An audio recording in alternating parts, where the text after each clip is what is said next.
தலைவராகிய கிறிஸ்துவின் நாமத்தில் தலைவனின் துணி நிகழ்ச்சிக்கு வரவேற்கிறேன். இறையியல் கற்று வருகிறோம். அந்த வரிசையில் தேவனுடைய நாமங்களை குறித்து கற்று வருகிறோம். ராஜாதி ராஜா என்கிற நாமத்தை குறித்து கடந்த நிகழ்ச்சியிலே கற்றோம். அதனுடைய தொடர்ச்சியாக அவர் சேனைகளின் கர்த்தர், ராஜாவாகிய தேவனிடத்திலே சேனை உண்டு. அதில் ஒரு சேனை தேவதூதர்களுடைய சேனை. தேவதூதர்களை பற்றி சில காரியங்களை, அவருடைய சேனை எப்படிப்பட்டது, அவர் ராஜா, அவருக்கு ஒரு சேனை உண்டு, அந்த சேனை தூதர்கள், அந்த சேனை எப்படிப்பட்டது என்று பார்க்க போகிறோம். எபிரேயர் 1:16 அவர்கள் ஆவிகள் என்று சொல்லப்பட்டிருக்கிறது. பணிவிடை ஆவிகள். இந்த உலகத்தில் எந்த இராணுவமோ மனுஷன்தான். ரட்சிப்பை சுதந்திரிக்க போகிறவர்களின் நிமித்தமாக ஊழியம் செய்யும்படிக்கு அவர்கள் எல்லாரும் அனுப்பப்படும் பணிவிடை ஆவிகளாய் இருக்கிறார்கள் அல்லவா. ஆவிகள், தேவதூதர்கள் ஆவிகள், பணிவிடை ஆவிகள். இராணுவம், நம்ம நாடு பக்கத்து நாடு பாகிஸ்தான். அந்த நாட்டினுடைய இராணுவ தளபதிக்கு இப்போ உயர்ந்த அதிகாரம் கொடுத்து பாராளுமன்றமே சட்டம் இயற்றி இருக்கிறது. சிவில் கிரிமினல் வழக்குகளை தவிர பிற வழக்குகளை விசாரிக்கிற அதிகாரம் இராணுவ தளபதிக்கு. அவருக்கு ஃபீல்டு மார்ஷல்னு ஒரு அந்தஸ்து கொடுத்து அவருக்கு ஒரு பெரிய அதிகாரம், அவருக்கு மறைமுகமாக ஜனாதிபதி பிரதமர்லாம் அவருக்கு கீழே கொண்டாந்துட்டாங்க. இராணுவத்தை அவர் கையில் கொடுத்துட்டாங்க ஆயுசுக்கு. அப்படி ஒரு சட்டம் ஏற்றிட்டாங்க. இராணுவம்னாலே பல நாடுகளில் இராணுவம், வளர்ந்த நாடுகள், வளர்கின்ற நாடுகள் தான் ஜனநாயகம் இருக்குது. நம்மை சுற்றி இருக்கிற நாடுகளில் பாருங்கள், இராணுவத்தினுடைய கை ஓங்கி இருக்கிறது. பர்மா இராணுவ ஆட்சி. பங்களாதேஷில் இராணுவத்தை மீறி எந்த முடிவும் எடுக்க முடியாது. இந்தியாவில் அப்படி இல்லை. இராணுவத்தை கலந்து கொள்ளாமலே அரசியல் ரீதியாகவே எல்லா முடிவுகளையும் எடுக்கிறாங்க. இந்தியாவுக்காக சோத்திரம், இந்தியாவில் இருக்கிற ஜனநாயகத்துக்காக சோத்திரம். சுற்றி இருக்கிற நாடுகள்லாம் பாருங்க, இராணுவம் தான். ஆனால் அப்படிப்பட்ட வல்லமையான இராணுவங்களை கூட, எவ்வளவோ இராணுவ ஆட்சி எத்தனையோ நாடுகளில் எவ்வளவோ சர்வாதிகாரிகள் இருந்தாங்க. இடி அமீன்னு ஒருத்தர் இருந்தான் உகாண்டாவில், பயங்கரமான அவன் இராணுவ தளபதியாக இருந்தவன். பயங்கரமான, இப்போ வடகொரியாலையும் கூட ஒரு விதத்தில் இராணுவ ஆட்சி, சர்வாதிகார ஆட்சி தான் நடக்குது. இராணுவத்துக்கு தான் அங்கே முக்கியத்துவம், மனிதர்களுக்கு, பொதுமக்களுக்கு இல்லை. நம்ம நாட்டு இராணுவத்துக்காக கர்த்தருக்கு சோத்திரம். மிகச்சிறந்த இராணுவம், வீரர்கள், எதையும் எந்த நாட்டையும் சந்திக்கக்கூடிய தைரியம் படைத்தவர்கள். ஆனால் என்ன இருந்தாலும் மனிதர்கள் தானே, இரத்தமும் சதையும் உள்ளவர்கள் தானே. வயசாயிடுச்சுன்னா பலவீனம் ஆயிரும். ஆயுசுக்கு ஒரு முடிவு உண்டு. ஆனால் தூதர்கள் அப்படி இல்லை. தேவதூதர்கள், அவர்கள் ஆவிகள், பணிவிடை ஆவிகள். அவர்களுக்கு மரணம் இல்லை, அவர்களுக்கு பலவீனம் இல்லை. அப்படிப்பட்ட ஆவிகளாக இருக்கிறாங்க. மனிதர்களை விட பெரியவர்களாக இருக்கிறாங்க. தேவதூதர்கள் ரேங்கில் பார்த்தீங்கன்னா, அந்தஸ்தில் பார்த்தீங்கன்னா மனிதர்களை விட பெரியவர்கள். எபிரேயர் 2:9 வாசிக்கிறோம். என்றாலும் தேவனுடைய கிருபையினால் ஒவ்வொருவருக்காகவும் மரணத்தை ருசி பார்க்கும்படிக்கு தேவதூதரிலும் சற்று சிறியவராக்கப்பட்டிருந்த இயேசு, தேவதூதரிலும் சற்று சிறியவராக்கப்பட்டிருந்த இயேசு தேவதூதரை விட சற்று சிறியவராக்கப்பட்டிருந்தார். அதுக்கு அர்த்தம் என்னன்னா, மனிதனாக அவர் பிறந்தார். மனிதனானதுனால தூதரை விட தன்னை சிறியவராக்கி கொண்டார். மனிதன் என்பவர், மனிதனுடைய அந்தஸ்து தேவதூதனுடைய அந்தஸ்தை விட கொஞ்சம் கம்மி.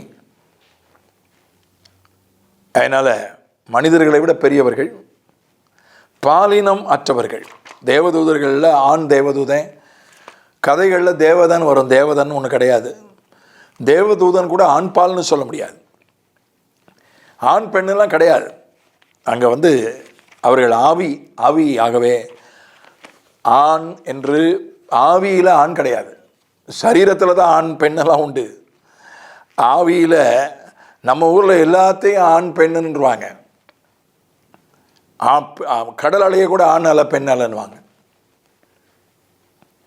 பெரிய அலையை ஆண் அலை, சின்ன அலை வந்தால் பெண் அலை. பனைமரத்தில் கூட ஆண் பெண் பனைமரம், பெண் பனைமரம். ஆங்கிலத்தில் பார்த்தீங்கன்னா ஒரு கப்பலை கூட ஷீன்னு தான் சொல்லுவாங்க.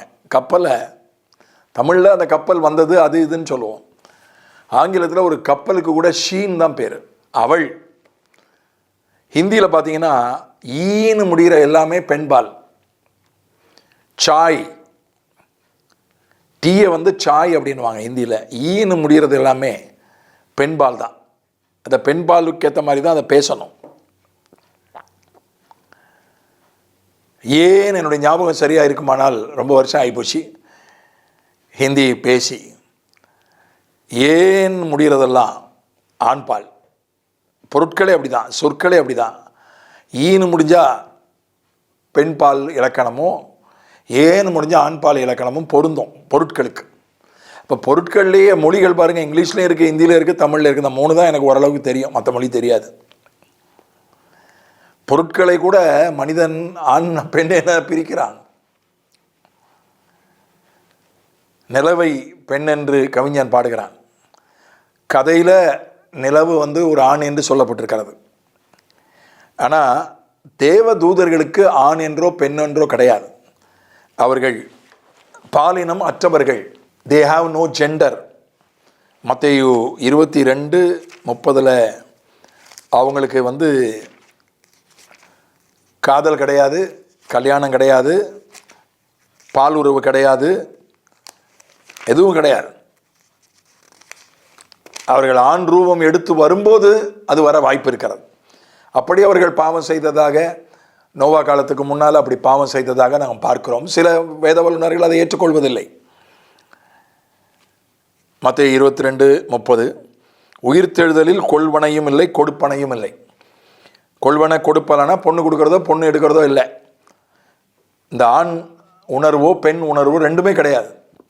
ஆணுக்கு பெண் உணர்வு வந்தால் திருநங்கைன்னு சொல்கிறோம், பெண்ணுக்கு ஆண் உணர்வு வந்தால் திருநம்பின்னு சொல்கிறோம், ஈனூக்குன்னு சொல்கிறோம், அரவாணின்னு சொல்கிறோம். அப்படி இல்லது. ஆண் உணர்வும் கிடையாது, பெண் உணர்வும் கிடையாது. கொள்பனையும் இல்லை, கொடுப்பனையும் இல்லை. அவர்கள் தேவதூதரை போல் இருப்பார்கள். தேவதூதர்களுக்கு ஆண் உணர்வும் கிடையாது, பெண் உணர்வும் கிடையாது, பால் உறவும் கிடையாது, திருமணம் கிடையாது, காதல் கிடையாது, மாமிச இச்சைகள் கிடையாது, கண்களின் இச்சைகள் கிடையாது. அதற்கெல்லாம் அப்பாற்பட்டவர்கள், வல்லமை உள்ளவர்கள் தேவதூதர்கள். கர்த்தருடைய சேனை எப்படிப்பட்டது? 2 ராஜாக்கள் 19வது அதிகாரம் 35வது வசனம். அன்று ராத்திரியிலே சம்பவித்தது என்னவென்றால், கர்த்தருடைய தூதன் புறப்பட்டு அசீரியரின் பாளையத்தில் 185,000 பேரை சங்கரித்தான். ஒரு தூதன், கர்த்தருடைய தூதன், தூதர்கள், தூதன் ஒருமையில் இருக்கு. ஒரு தேவதூதன் 185,000 பேரை கொன்றான். அது யாரு? பாளையத்தில் இராணுவ வீரர்களை, ஆயுதமேந்தி போர் பயிற்சி பெற்று போர் புரியக்கூடிய 185,000 போர் வீரர்களை ஒரே ஒரு தேவதூதன் கொன்று விட்டான். அதிகாலமே எழுந்திருந்த போது இதோ அவர்கள் எல்லாரும் செத்த பிரேதங்களாய் கிடந்தார்கள். அவ்வளவு வல்லமை உண்டு தேவதூதனுக்கு. போலீஸுக்கு வல்லமை உண்டு, அது அவங்க கிரிமினல்ஸ் கிட்ட தான் காட்டுவாங்க. ஆயுதங்கள் உண்டு, அதற்கான பயிற்சி உண்டு. மனித தன்மை இல்லாத மிருக குணமுள்ள அரக்கனை போன்ற கிரிமினல்களை எல்லாம் அவர்களை சுடுகிறார்கள், அடிக்கிறார்கள், என்ன செய்யணுமோ அதை செய்கிறாங்க. அவங்க காலை உடைக்கிறாங்க, கையை உடைக்கிறாங்க.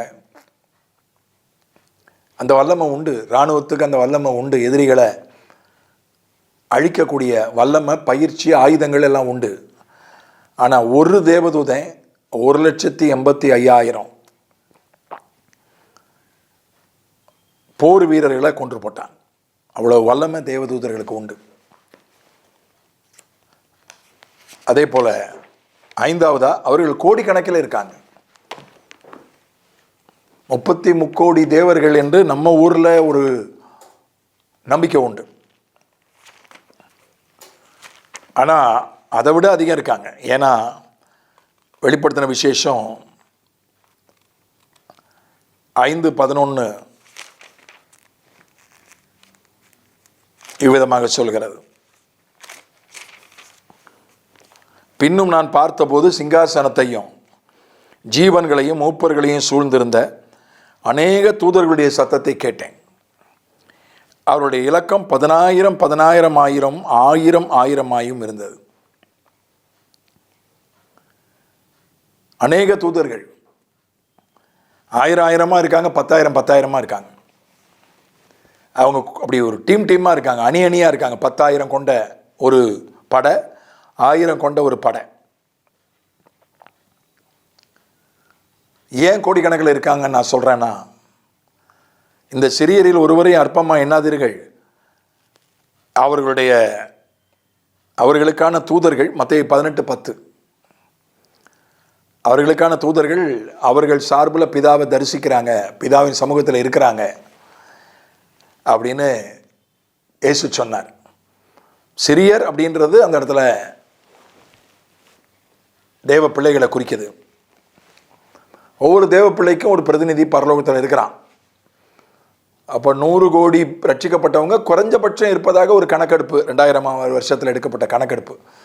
இப்போ ஒரு 125 ஆயிருக்கலாம் குறைஞ்சபட்சம். 100 கோடினே வச்சுக்கிடுவோம், பழைய 2000 வருஷத்துக்கு கணக்கெடுப்பே இருக்கட்டும். 100 கோடி பேராது பரலோகத்தில் இருக்கிறாங்க. உன் பாதம் கல்லில் இடராதபடி தூதர்கள் கைகளில் ஏந்தி கொண்டு போவார்கள். 91ஆம் சங்கீதம். தூதர்கள்னு போட்டிருக்கு, உன் பாதம்னு உரிமையில் போட்டிருக்கு. ஒரு ஆளுக்கு குறைஞ்சபட்சம் 2 தூதர்கள் பாதுகாவல். அப்போ 100 கோடி தேவ பிள்ளைகள் இருக்காங்கன்னா 200 கோடி, அது ஒரு 100 கோடி, குறைஞ்சபட்சம் 300 கோடி தேவ தூதர்கள் இருக்காங்க குறைஞ்சபட்சம்.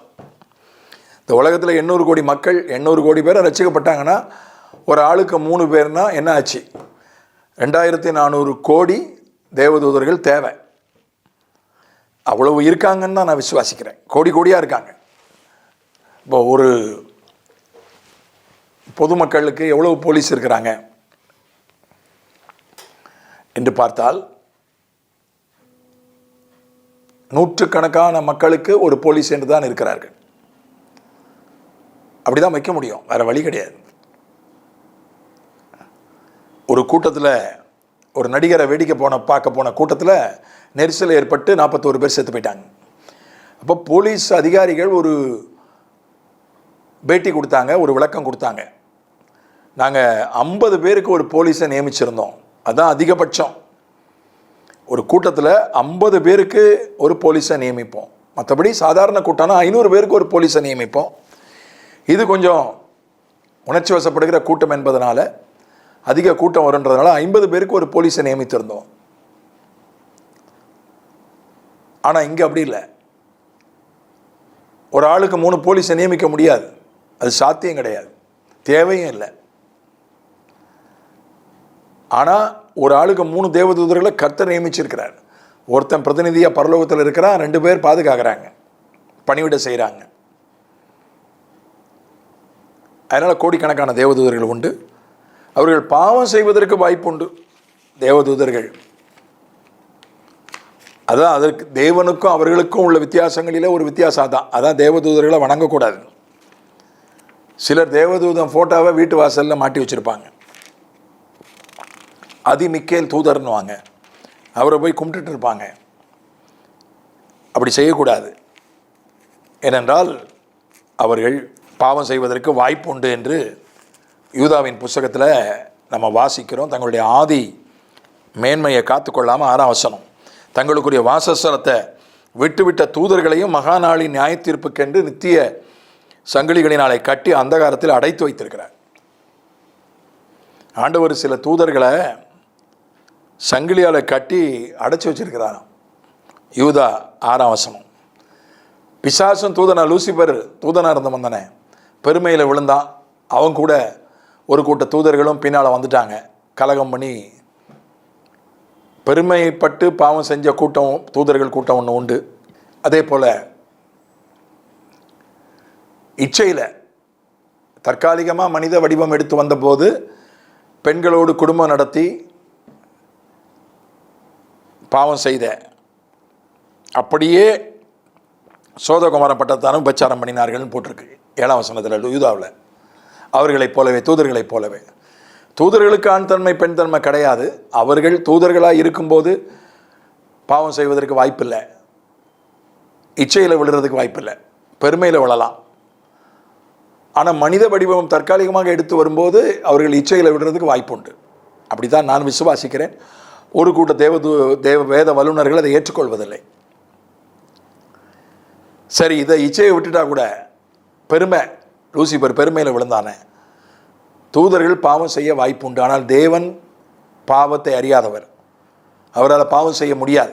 அதனால தான் அவர் தேவன். அதே போல அவர் தேவனை ஆராதிக்கின்றார்கள். ஏசாயா 6ஆம் அதிகாரம் 2-3 வசனங்கள். அவர்கள் சேனைகளின் கர்த்தர் பரிசுத்தர் பரிசுத்தர் பரிசுத்தர்னு கூப்பிட்டு சொல்லிக்கொண்டே இருக்கிறார்கள். அப்படி அவருடைய சத்தத்தால் அப்படி பூமியே அப்படியே அசைது, அவர்கள் பறந்து பறந்து 6 சட்டைகள், சேராபீன்கள் 6 சட்டைகள், 2 சட்டையால் முகத்தை மூடி, 2 சட்டையால் கால்களை மூடி, 2 சட்டைகளால் பறந்து ஒருவரை ஒருவர் நோக்கி கர்த்தர், சேனைகளின் கர்த்தர் பரிசுத்தர் பரிசுத்தர் பரிசுத்தர், பூமி அனைத்தும் அவருடைய மகிமையால் நிறைந்திருக்கிறது என்று கூப்பிட்டு சொன்னார்கள். அதை வெளிப்படுத்தின விசேஷத்திலையும் வாசிக்கிறோம். தூதர்கள் கர்த்தரை ஆராதித்து கொண்டே இருப்பார்கள், ஜெபிக்க மாட்டார்கள். தூதர்கள் ஜெபிக்க மாட்டார்கள். ஜெபிப்பதற்கு அவர்களுக்கு அனுமதி கிடையாது, அதிகாரம் கிடையாது. துதிப்பார்கள். துதியை விட ஜெபம் பெரியது என்பதற்கு ஒரு ஆதாரத்தில் இது ஒரு ஆதாரம். நான் துதியை குறைத்து சொல்லவில்லை, ஆனால் துதியை விட ஜெபம் பெரியது, மேலானது. வெளிப்படுத்தல் 5 நம்ம பார்க்கிறோம். 11 பின்னும் நான் பார்த்தபோது சிங்காசனத்தையும் ஜீவன்களையும் மூப்பர்களையும் சூழ்ந்திருந்த அநேக தூதர்களுடைய சத்தத்தை கேட்டேன். அவருடைய இலக்கம் 10,000 10,000ஆகவும் 1000 1000ஆகவும் இருந்தது. அவர்களும் மகா சத்தமிட்டு, அடிக்கப்பட்ட ஆட்டுக்குட்டியானவர் வல்லமையையும் ஐஸ்வர்யத்தையும் ஞானத்தையும் பலத்தையும் கனத்தையும் மகிமையும் ஸ்தோத்திரத்தையும் பெற்றுக்கொள்ள பாத்திரராய் இருக்கிறார் என்று சொன்னார்கள். ஆண்டவரை துதிக்கிறாங்க தூதர்கள்.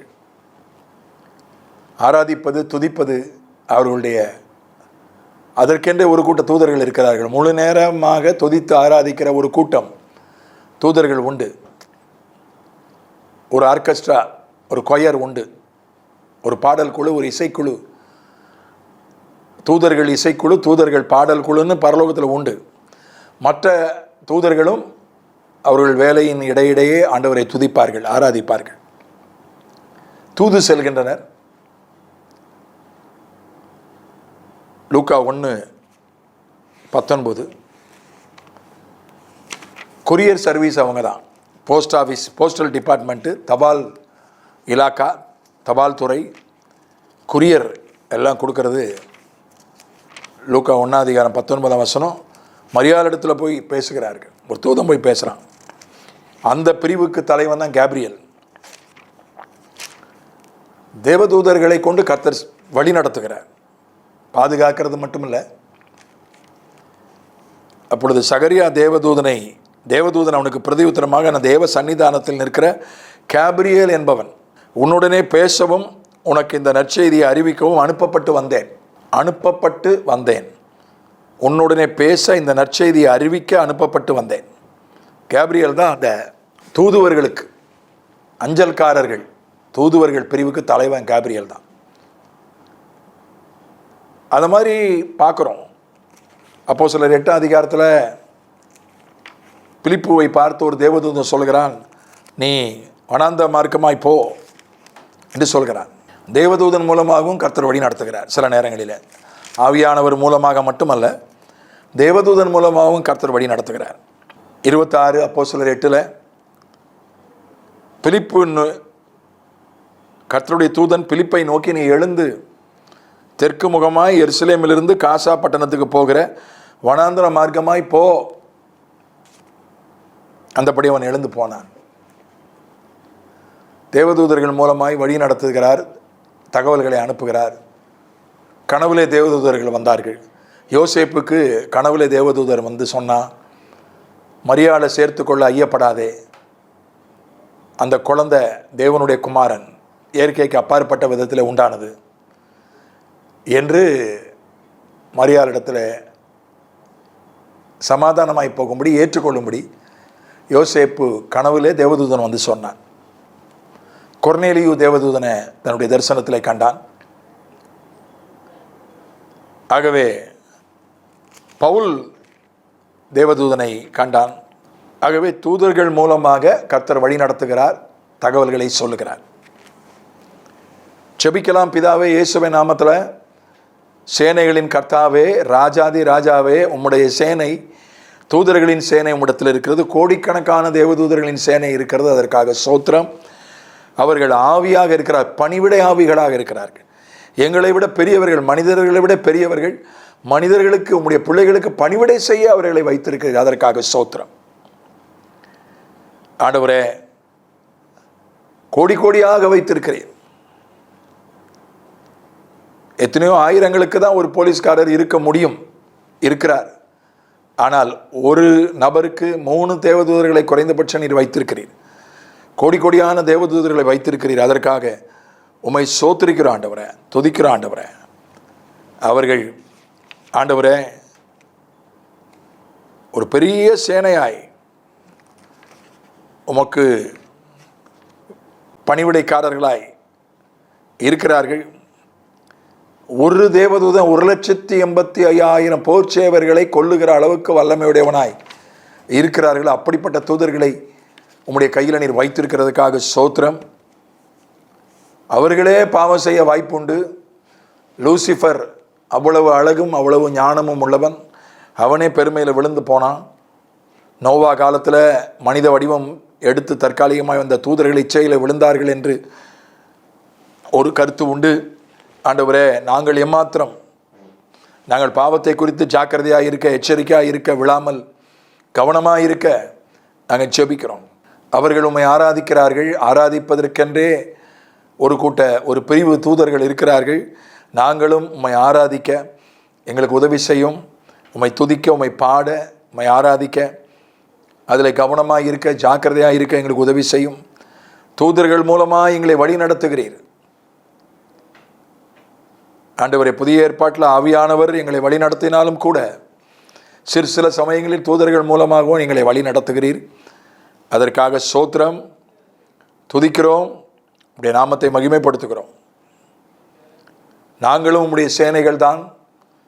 இரட்டை சேனை, மக்னாயிம் என இரட்டை சேனை. தூதர்களைப் போல நாங்களும். தாவீது தேவதூதனை போல காணப்பட்டான். சேவானுடைய முகம் தூதனுடைய முகத்தை போல இருந்தது. பவுலை கலாத்தியர் தூதர்களைப் போல ஏற்றுக்கொண்டார்கள். நாங்களும் ஆண்டவரை தேவதூதர்களைப் போல காணப்படவும், அப்படிப்பட்ட வாழ்க்கை வாழவும், அப்படிப்பட்ட பரிசுத்தமான மகிமையான வாழ்க்கை வாழ, வல்லமையான வாழ்க்கை வாழ எங்களுக்கு உதவி செய்யும். இயேசுவின் மூலம் பிதாவே, ஆமென், ஆமென், ஆமென்.